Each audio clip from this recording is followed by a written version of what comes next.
होंगे, उतने जंगलों में कितने पेड़ होंगे, तो फिर क्या उसकी उपमा बताई जाए। इस सूरत के लिए सब कुछ मालिक ने पहले से ही, आना तो नहीं चाहती थी, लेकिन मालिक को, सतपुरुष को ये उनकी मौज और इच्छा थी कि इस गंदगी को नीचे जाके छोड़ दें, और सुरतों को ये आदेश दे दिया कि गंदगी छोड़ दो और फिर तुम चली आना। उसका सिलसिला, उसका वसीला, एक आधार उन्होंने दे दिया कि मैं देखो तुम्हारे साथ ही इनको भेजे देता हूं, और पहचान उस समय पर करा दी कि देखो ये संतों को भेजता हूं, तुम इनके वसीले से इनके साथ भूलना नहीं, तुम मृतलोक में वहां तुम फंसना नहीं, इनके साथ चल जाना। जब ये सूरतें उनके साथ वापस जाने लगी, चाहे वो 1 लाख बरस रहे, चाहे 50,000 बरस रहे, चाहे 10,000 बरस, लेकिन ये है कि बराबर वापस जाने लगी। तो फिर निरंजन भगवान ने सोचा कि ये तो मेरी तपस्या बेकार हो जाएगी, तो उन्होंने तपस्या करके और उन्होंने वरदान मांग लिया, और वरदान मांग करके सारा भंडार नीचे का, जो सबसे नीचे उस गंदगी में था, उसको ले लिया, और यहां ले करके उनको सबको, इनको यहां लाके फंसा दिया, और सारा का सारा मसाला ऊपर से बनाते चले आए और यहां स्थूल कर दिया। वहां कारण किया, फिर उन्होंने सूक्ष्म किया, फिर उन्होंने लिंग किया, यहां स्थूल कर दिया, और स्थूल में डालकर चेतन को फंसा दिया, और इतने दृश्य दिखा दिए कि जरा जरा सी चीजों में धीरे धीरे करके आप लुभाने लगे, और धीरे धीरे झिल्ली पड़ने लगी, आंख के सामने धुंधला पानाने लगा, और आते आते फौरन आपकी दिमाग और ज्ञान चक्षु से नेत्र बंद कर दिया। अब आपको नहीं मालूम कि मैं किधर से आया हूं, मुझे किधर जाना है। अब बिना ये संतों के भेद, बिना संतों की मदद के, बिना संतों की दया के, बिना संतों की शक्ति के, बिना संतों के सहारे, बिना संतों के ज्ञान के, बिना संतों के साथ किए हुए अब आप नहीं जा सकते। यहीं पर ये घर आपका नहीं है, ये प्रदेश है। चाहे आप अमीर बनो, चाहे आप गरीब बनो, चाहे आप राजा बन जाओ, चाहे आप चक्रवर्ती बन जाओ, ये प्रदेश है, यहां आप रह नहीं सकते। तुम कहोगे मेरा है, तुम्हारा नहीं है, ये भूल है। और वो जब तुम्हारा घर नहीं है, तुम रह कैसे सकते? एक क्षणों में फिर बिगाड़ देता है और तुमको लेकर के चला जाता है, फिर क्या तुम्हारे साथ करेगा तुमको क्या मालूम? लोग देखते रह जाएंगे, उनको क्या मालूम, न तुमको मालूम न उनको मालूम कि हमारे साथ क्या होगा और इसके साथ में क्या हो रहा। तो इसलिए बड़ा सीधा सुगम सच्चा मनुष्य रूपी मंदिर में वापस जाने का रास्ता, जिस रास्ते से आए, जिस शब्द से आए, जिस आवाज से आए और जिस नाम से आए, वो दोनों आंखों के ऊपर बराबर निरंतर शब्द आ रहा है। तुम अपनी सूरत को उसके साथ में जोड़ दो तो इस सूरत में जागृति आ जाए, इसके तमाम यानी पर्दे गंदगी के झड़ जाएं, बिल्कुल इस तरह से धुआं बनकर या राख बनकर ये गिर जाए, और सूरत निर्मल शुद्ध विशुद्ध हो जाए और प्रकाश में खड़ी हो जाए। निर्मल जल सोमोल पावे, मोह छल छिद्र कपट नहीं मारे। उसके यहाँ ये सब कुछ चलने वाला नहीं है।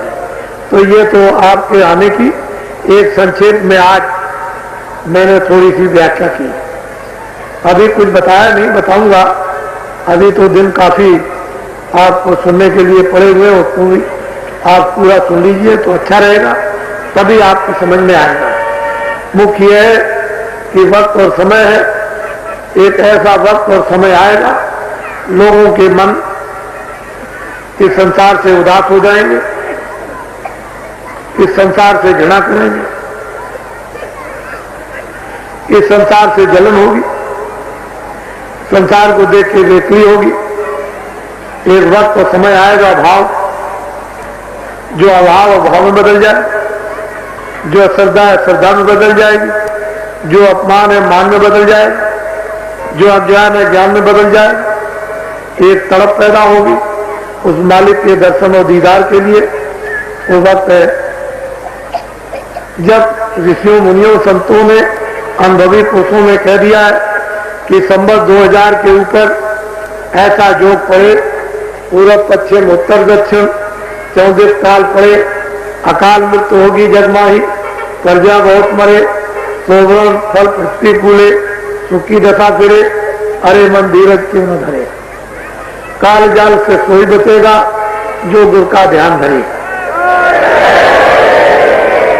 वक्त और समय आएगा, वो तो आपको ये संकेत है, धीरे धीरे धीरे धीरे एक थोड़े से इशारे में दिखाई चिंगारियां देने लगी।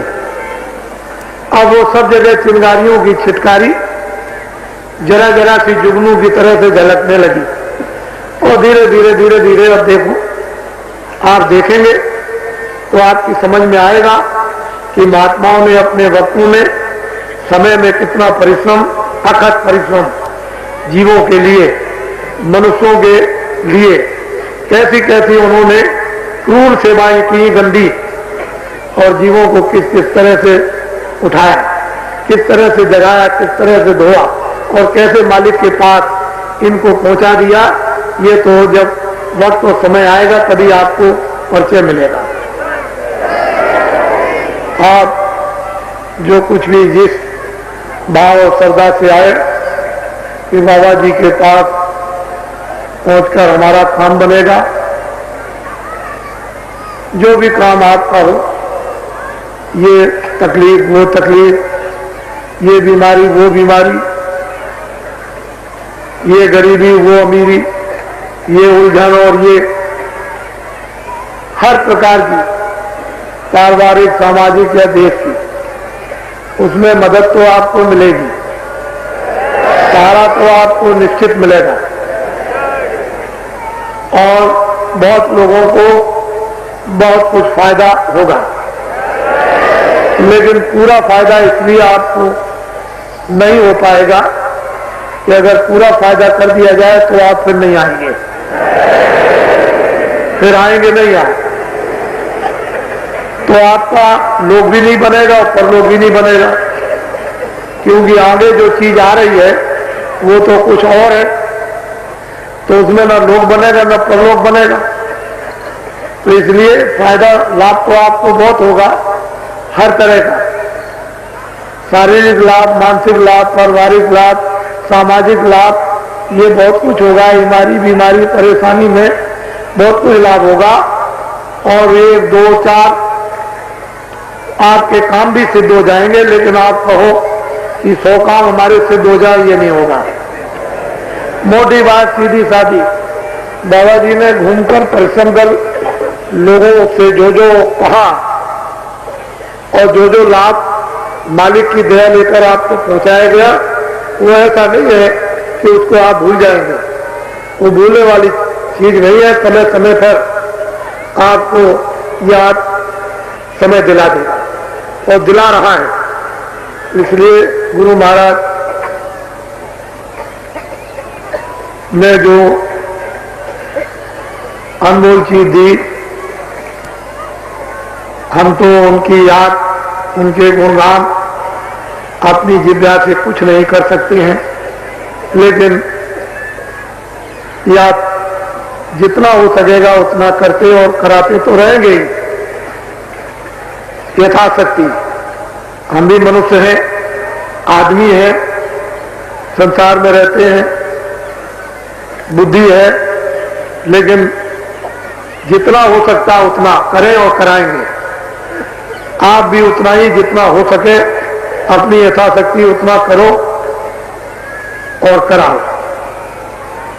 कितने लोग हैं अगर देश के अंदर एक छिटक कर फैल कर अगर आप ये पैगाम पहुंचा दें तो आपके द्वारा 100 को बताओगे वो 25 बदल जाएंगे। सब तो यहां नहीं आ सकते हैं तो बहुत, यहां तो कुछ भी नहीं आए। इतना बड़ा जन समुदाय आया, लेकिन मैं तो ये कहूंगा कि अभी कुछ नहीं आया। देश में इतने सत्संगी हैं, सब तो आ नहीं सकते हैं, लेकिन जितने आए हैं वो आप अपनी आंखों से देख रहे हो। यही लोग जो यहां पर बैठे हुए हैं, यही अगर वास्तव में दूसरे के कानों में ये संदेशा पहुंचा दें तो 100 में से 25 बदल जाएंगे तो गिनती की जाए कि देश में फिर कितने हो जाएंगे।